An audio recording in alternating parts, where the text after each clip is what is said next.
the web is expanding underneath us.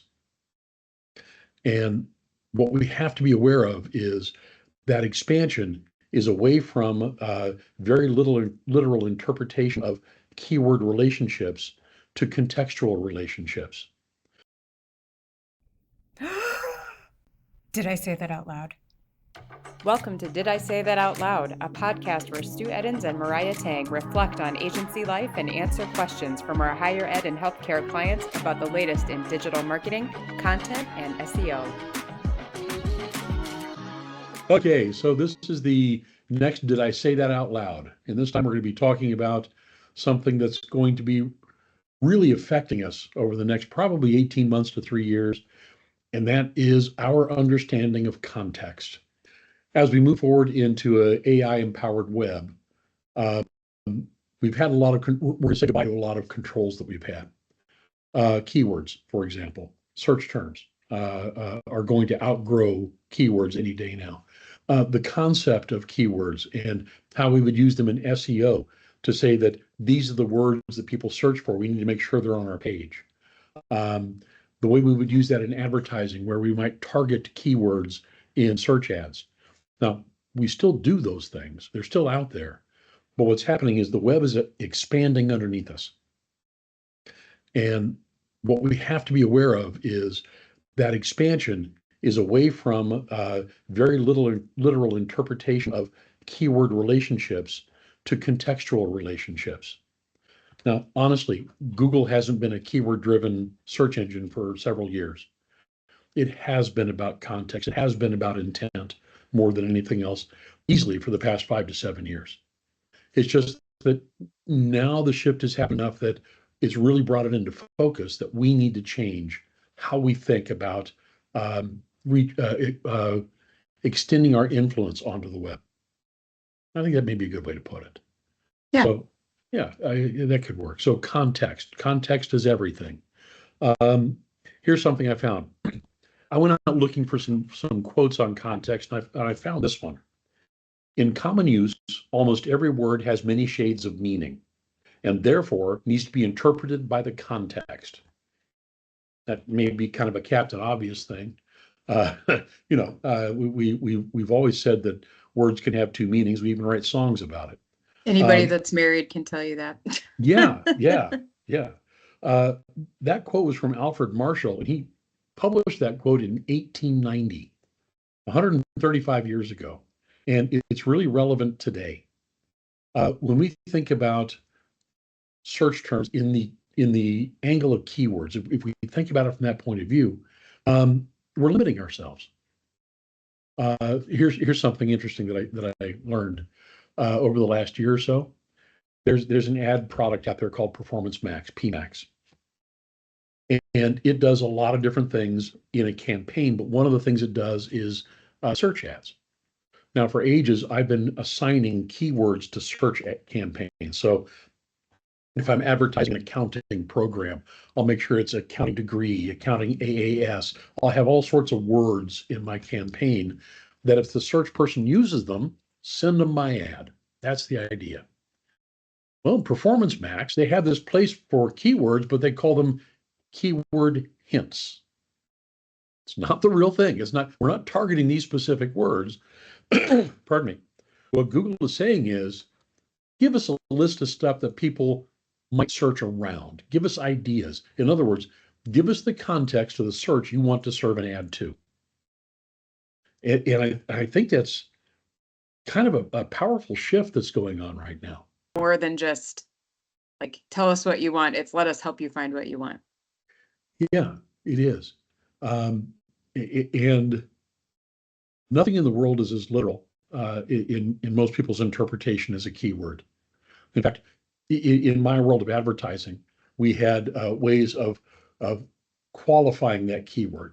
It could be a broad match. So lawn mowing service could be lawn cutting service, lawn care service. That's kind of a broad interpretation. And really, that's kind of what we're going toward, if you think about it with context.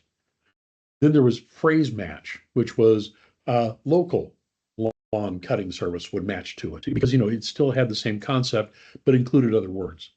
And then exact match was if I put in lawn cutting service, that's really all it would match to, is when somebody put in lawn cutting service.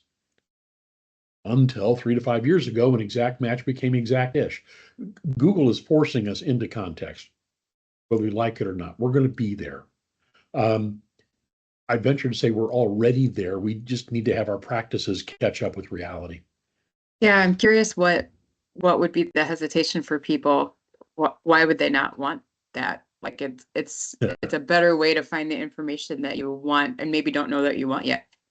Control.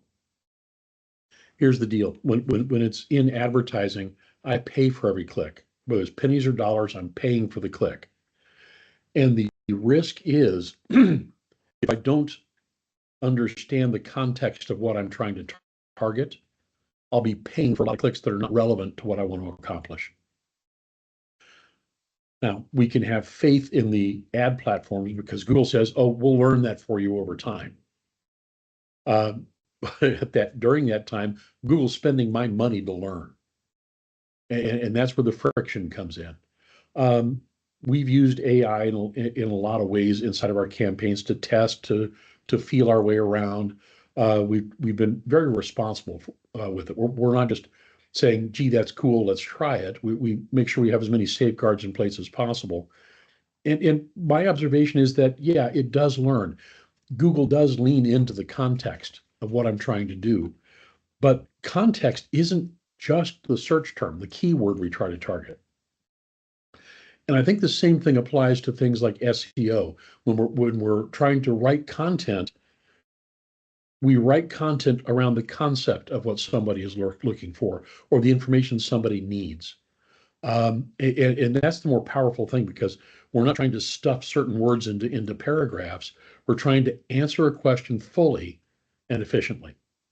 Yeah, like with blog or with a web page or any type of writing or video for that matter, we're looking for that who, what, when, where, why, like the what's in it for me, all of that. So like I feel like most people who excuse me, most people who write understand that concept, and most people who read are looking to answer one of those questions. But like with ads or search ads or any type of ads, how do you get to that, like what's in it for me? How do you include the context in articulating what that ad should be, where it should be served?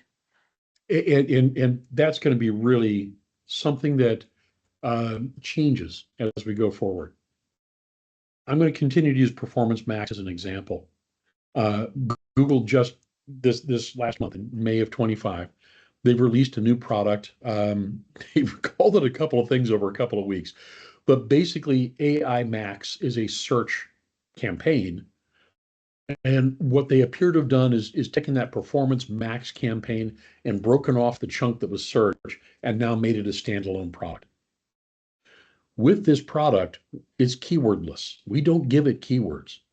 We simply say, here's our ad copy. And the ad copy talks to who we want to address out in the wild. And here's our landing page that has all the information necessary for that person to make a decision and make the decision in our favor, quite frankly. So the context is the landing page. The filter for that context is the ad where we make that bridge between what somebody's searching for. Here's our ad. Is it talking about the right thing? Yes. Click here, learn more on the landing page. And Google is assessing all of this. It's not just looking for keyword inclusion on the landing page. It's looking for the context of the content. It does actually understand the context of what you're saying and the content on the landing page. Now, if I've got a landing page that's very general, it talks about we have a health sciences college at our university, and we are one of the best. We have some of the best staff. Our enrollment is easy. Money back here, whatever you want to get in there. And then I list 53 different programs underneath that page. I got a very general page. But if my ad talks about a nursing program specifically and points someone to that page, the person who's out here doing a search for nursing may get served my ad, but because it's not terribly relevant to that landing page, the context is off. My ad's can be lower than somebody else who does a better job of answering that nursing search query with an ad that leads to a page that talks more specifically about what the person was searching for. Context all the way through, what they were looking for, what the ad says, what the landing page answers. That's the kind of scope that we're expanding into. And I used search advertising because it's a very controlled environment, but it is not one bit different when it comes to just content and the organic part of your website. There's not really a styled and written search ad for a specific situation. But if you think about it, the description you write for your page, the HTML description tag serves that need to some extent. The headline you choose serves that need. This is styling that blue link and that slug that goes beneath it, that is the description. And that is the SEO rough equivalent of what I write for an ad. It is it is the invitation to come read what I've got because it answers the question you just asked. Yeah, and that's what's showing up right now too. When you use the AI mode on Google or any of those other platforms, it shows your list of sources to the one side, it shows that blue link, and it shows that same description. So it's not like with AI changing the way we search, it's not like that part has gone away Right. yet anyway. Yeah. Well, you know what, Mariah, I don't think it's going to go away anytime soon because our websites are built that way. The resource that AI is turning to gather its information is built the way you just described. Now, will there be different ways to structure that information? Might there be I heard one person suggest you'll have a parallel web presence. You'll have a web presence designed and styled and marked for AI, and you'll have a web presence designed and styled for the human who looks at it. And they may be interconnected, so editing one edits the other. But there's going to be different types of technology underlying both. The person doesn't need to have such thing as schema markup to appreciate the page, but the AI tool does need it. Different topic for a different day. I don't know that that's terribly efficient. If you remember, we used to have m.mobile websites to go with our, and the big deal about 12 years ago was responsive websites. Yay, one place to go. Well, yeah, we're aging ourselves now. Yeah, well, but yeah, you're right. By the way, a significant percentage of the people we're trying to reach in higher education have never had to struggle with a difference between a desktop and a mobile view. It's just been the same thing. 10 years from now, it'll be the same situation as my bet with an AI versus a view the website experience. It's just how it's managed. But back to the point, the citations in AI are based on that blue link and description slug, just as organic is, because that's what they have to work with. Yeah. That is the context of the website. So where's this all leading to? Advertising is moving away from targeting specific search queries and moving on toward marketing to contextual signals. Display, by the way, has been here forever. I don't tend to target a display ad to a web page that has a specific phrase on it. I can, but it's not really one of the ways that I tend to use it. Instead, with the display campaign, we target the person's context, and the context is the person, who they are, and what they're reading. And if I have a higher education ad and I'm serving it on a platform like Twitch, which is a gaming platform, how is it going to look when I show up and say, come apply in the middle of a gaming experience? That's going to either get ignored or marked as spam or something. It's not, you've missed the context of the person in their moment. So display behaves better and always has when the context is complete. The offer I'm seeing, the artwork I'm seeing in my host website, the site I'm actually visiting, is complementary to the experience I'm trying to have on the website. The message attracts me and sends me to your website, and it should have similar context to where I came from. We did this test where we had TikTok ads that were out there, and the TikTok ads were getting clicked a lot. And the TikTok ads looked like they belonged on that platform. Mhm. They're colorful. They were almost kaleidoscopic. They were punchy. They weren't trying to look too corporate. And the message was valid. It was, hey, we're the place to be. It's a fun place. People love coming to school here. Click here and go to a web page that is just classic institutional web page. This is our university. We have classes. We have teachers. It is the complete wrong experience for where they came from, and they stayed away in droves. We had an average, like, from that 3 to 5 second time spent on the page.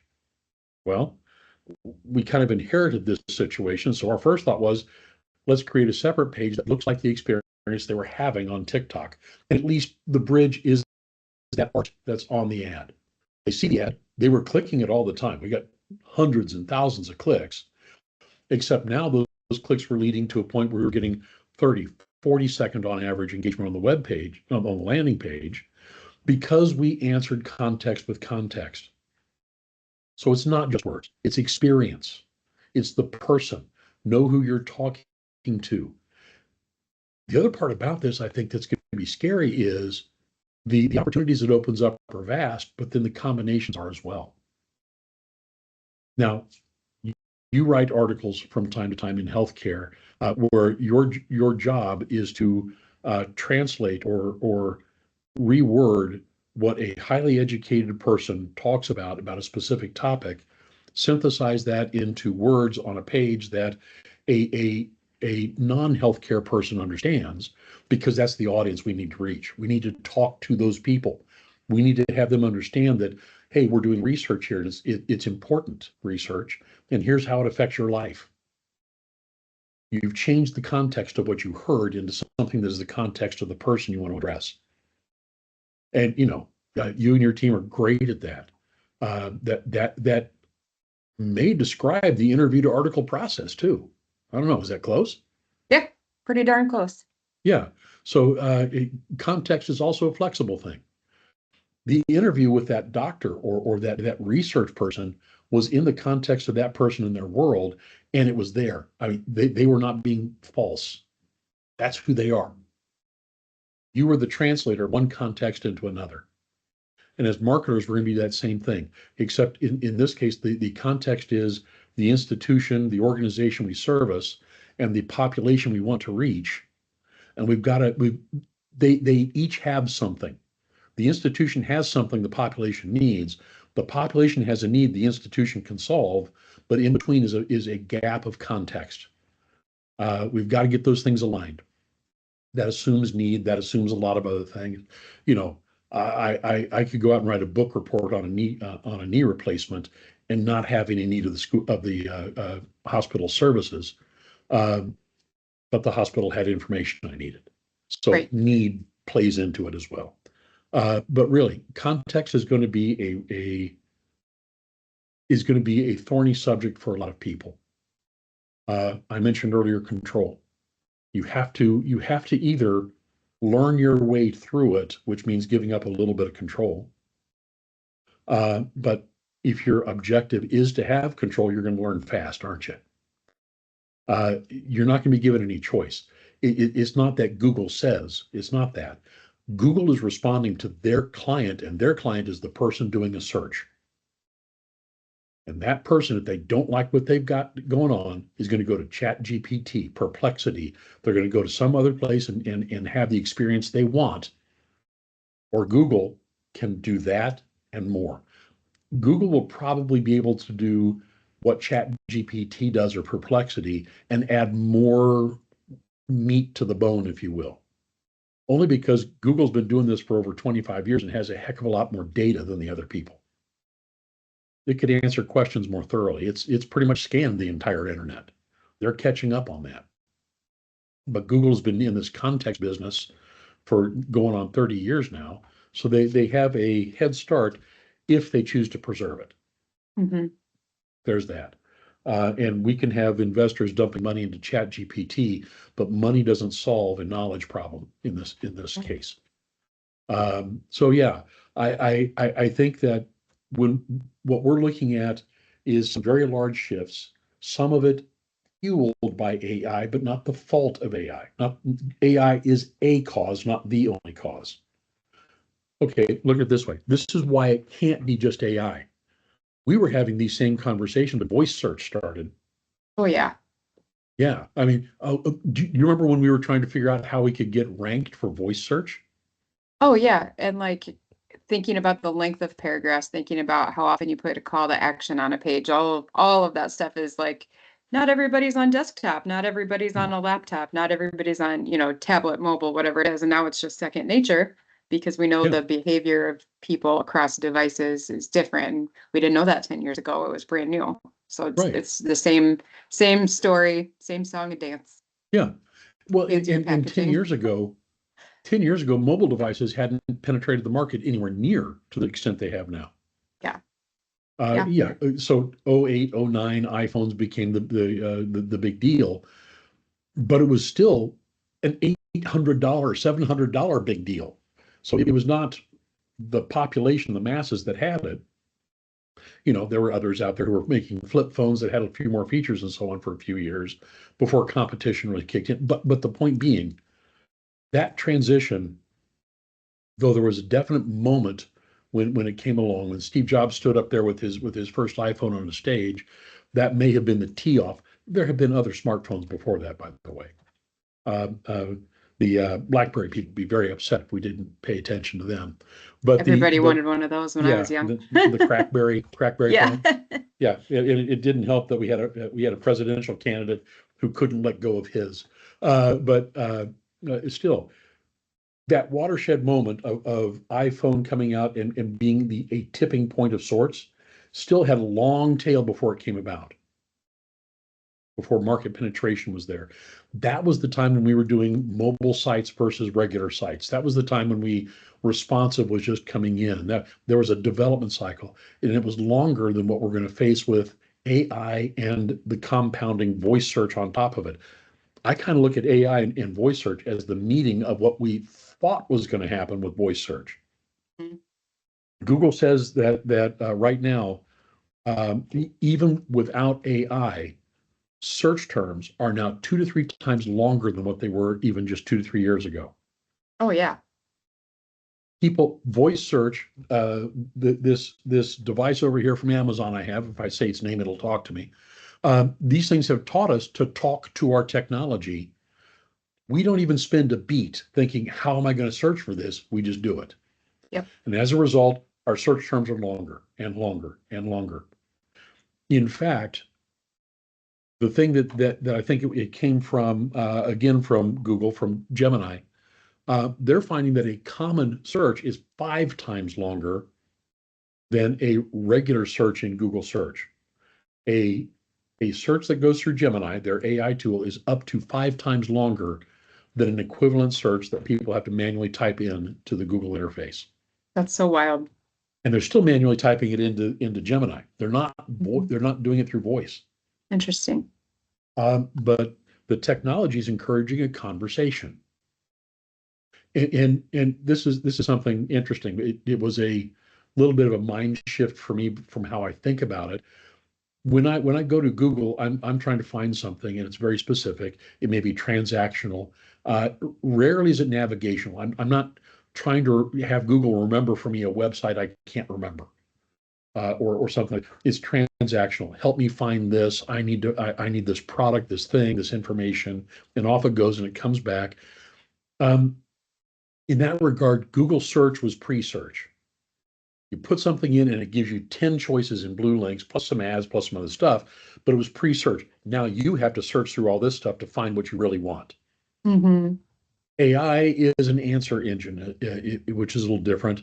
It still goes out and finds all these sites and searches them, but it amasses them into a single vetted response and says, here it is. Now you wonder where it came from. It's over there on the right-hand side. You can go click on it if you want. But this is what they say. This is interesting because what that does is the next thing is you say, thank you. That's about 53 pages of information. How about you just do this? And you give it a qualification. Then it takes the information, finds more. refines it, comes down. Okay, that's cool. Yes, I was looking for golf clubs, and here's all the golf clubs you can find. Okay, by the way, just left-handed golf clubs. Oh, okay, that's different. So here's this. Great. Is there anything here that is more women's style than men as far as weight and length? Yes, here's that. And people are having conversations with the tool. We did this, but it was briefer. Briefer? Is that a good word? Good enough. We did it. We did it with fewer words and fewer searches in just regular Google search. Show me golf clubs, women's clubs. No. It was brief things. But for some reason, we will type in full sentences, paragraphs into an AI interface. I wonder if that has something to do with the context of the answer it provides. It's not just like answer. It's Yeah. I heard your question. Here's this thing that we pulled together for you. Let me know if you need anything else. It feels more like humanoid-ish. That's a word Yeah. too now. Well, there is a different validation that comes from getting a specific answer versus, well, here's a bunch of stuff you can find it yourself. Yeah. If you ask a good question and you're rewarded within 3 or 4 seconds with a good long explanation and says, "Hey, good question. Here's some answers." It even says it right up at the top sometimes. They are starting to try to program personality into these things, which could come back to bite them in the end. Chat GPT, I think it was that was giving too many affirmations, even when the search was improperly formed. I can't wait till they go the route of Garmin and like, hey, you idiot, why are you so slow? Yeah. That is the stupidest question. Well, and what we're experiencing today is still nowhere near the final experience. So how does this relate to context? The context is what we've described. The human we're trying to reach is in the context of using AI and having a discussion instead of a one-off search query. They will still have those. They know generally what they want. They just need to find the one. But somebody who's in that exploration and evaluation stage, they're going to thrive in this space. And that's the place where we change hearts and minds. That's where we intersect and say, here's our brand to consider too.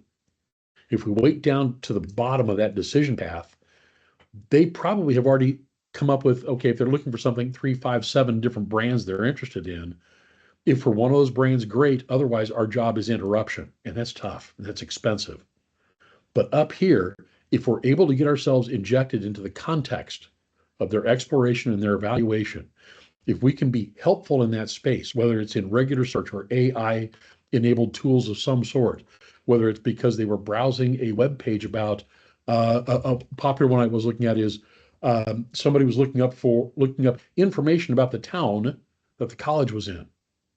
Well, when they click on some websites, it'd be a great place to have another ad for that college because there's 5 of them in that town. Context, always. Mastering context is not going to be easy. And it may always feel like there's just one more thing to do, and that would be appropriate. But every single one of these things, every single one of these instances is in itself context. I recently heard, and I wish I could attribute it back to who said it. Your audience is everywhere. The people you want to talk to right this moment are in 1,000 different places, but they're still the people you want to talk to. Yeah. You need to find the context that they are in if you want to lead them to the solutions you may have to offer them. Well, and I think we've talked about this before too. That's why in the content side of things, that's why blog often surfaces higher than, say, a program page or a service line page, because you're answering a specific need. It's both sets of content are important. But you have that general overview for the, hey, acquainting myself with you. And then you have those deeper pieces, those deeper pages, those stories that provide the answer that you're looking for in a specific context. Yeah, and I think that on the content side of the internet, we really have kind of a cool way of going about this, because if we have a blog out there that answers one question, it invariably leads to the next question. Now, people don't have an endless supply of questions. At some point, the last answer is given and they make a decision. But when you go to work and you're taking it, you surround a topic with blog articles from different perspectives, from different contexts, and they interconnect where appropriate, but they all tend to be pointing to that central point where where the action takes place. Yep. We know that people are going to take their time. For some things, they don't have a sense of urgency, perhaps. Okay, here's one. My parents were getting older. We knew we were going to need some help because none of them the same. And we knew at ill or often mother falling. We knew that we were going to need help soon, but not tomorrow. So going out and researching that, we had all sorts of blogs that we were reading about this. And yeah, some of the blogs put a particular hard spin on how the blog owner was the best solution for the problem. Mm-hmm. And you choose to read them or pass them, whatever it is. But we amassed a whole bunch of information in that exploration and evaluation stage. And when we had to make a decision, we had already developed familiarity with the brands who we thought were the most helpful. Now, we had about an 8-month window in this. And that's really kind of long for most decision paths that we try to solve online. You can go longer, but it doesn't tend to be it tends to be something where you need to be more face-to-face or at least one-to-one engagement. But 8 months is kind of long for digital. So we had this information. So when we had to make the decision, because it had come down to the point where both parents were saying, okay, I'm afraid that if your dad falls, I'm not gonna be able to help him. Yeah. That type of thing. We already had 3 or 4 brands in mind from our research so that we had narrowed our decision path down to that. And my sisters and I are in completely different states, which is why my parents were going to need the help. But we had that common knowledge because we shared back and forth. And that's how that blog content helped the provider we settled on win that job. Yeah. It's exactly how it happened. Because in our discussion, oh no, wait a second. I read this over here and they talked about something that mom's really going to like, because not only will they help her at home, they'll actually go out and shop with her at the grocery store, whatever it is. But surrounding the topic with helpful content in the blog answers the context of the moment. And we were able to draw it in and put it to work, and we chose a provider. Mm-hmm. 8 months is a long time. I mean, it's other about hand, the same like with higher ed. I mean, you've got Yeah. sophomores in high school thinking about where they want to go to college, or their parents Right. or, whomever. Right. So it's Right. 2 years. Like, Right, it is. But at the same time, there's a lot of space between the sophomore and the decision moment. Yeah. A lot. Now, a lot of people at that age, no, I'm not even gonna say a lot. Many people at that age, in their heart, know where they're gonna go. Several reasons. Mom and dad said that's where I'm gonna go. So that's one. Or two, they've always wanted to go there. That's the place that for a sophomore to say, this is where I need to be. My path to career is best through this place. There's a good number of them that know that and know that they would probably have a very good chance of being accepted, and that helps. But there's also the people who really have not made up their mind. And very often they're seniors, they've turned in their cap and gown after graduation and they still haven't made up their mind. That's the pointy end of that path. That's the bottom end of that funnel. They've been exposed to all this stuff up here through blogs and everything else and through this brand and everything else. They're down here. They know that they have some choices. But their context is now, I got 4 months before I got to be sitting in a school desk somewhere. I got to make a decision. mm-hmm. Different Mhm. context, different speed. You will have content for that sophomore. You will have content for that soon to graduate senior. You will have content for the 11th hour. Oh my God, class starts in 3 weeks. What do I have to do? Mom and dad are going to kill me if I'm not taken. Uh-huh. Yeah. Now, let's also face it that if it comes down to that time frame, you're really looking at a local college of some sort. You're not going to uproot and go 5 states away on a 3 or 4 week decision path. Mm-hmm. Unlikely. I'm sure as soon as I say that, 5 people are going to say, "Yeah, that's what my kid did." Oh, I did that. Yeah. Yeah, yeah, it was great. Had no idea. But at any rate, the point of all this rambling is that every person has context. Every person's context is different. To be efficient, we find the ones that are the common paths that you might go through that even though we're different points and different points of view, we're going to go through the same contextual point here. We need to find out where we're going to live and how we're going to do it. We're going to need to find out how we afford it. We need to find out all these things that are common, no matter what the rest of our context is, and slowly build out from there. We may find that there's a special context to people who are local to the college and still want to live in the dorms and to have a college experience. Mhm. Okay. Is that something you want to tackle right off the bat? Probably not. It's a group about this big, about 150 people, as opposed to the thousands of others that you might ignore to focus on that. So at any rate, hopefully our conversation about context has had enough context of its own. But the idea, if I can sum it up a little bit, or sum it up here at the end, we are moving away from a literal interpretation of the web to a context-based interpretation of the web. Context is something that is being pushed forward by most of the agents we work with online, such as Google, such as Bing. The browsers themselves are helping in this too, because they're part of the play that says, here's all the places this person's been. This is their context. That's how you're known on the web, is your browser, not anything else. So at the end of the day, we are being brought into a world of context instead of literal interpretation. The fun part is going to be, if you start now, you have some room to explore.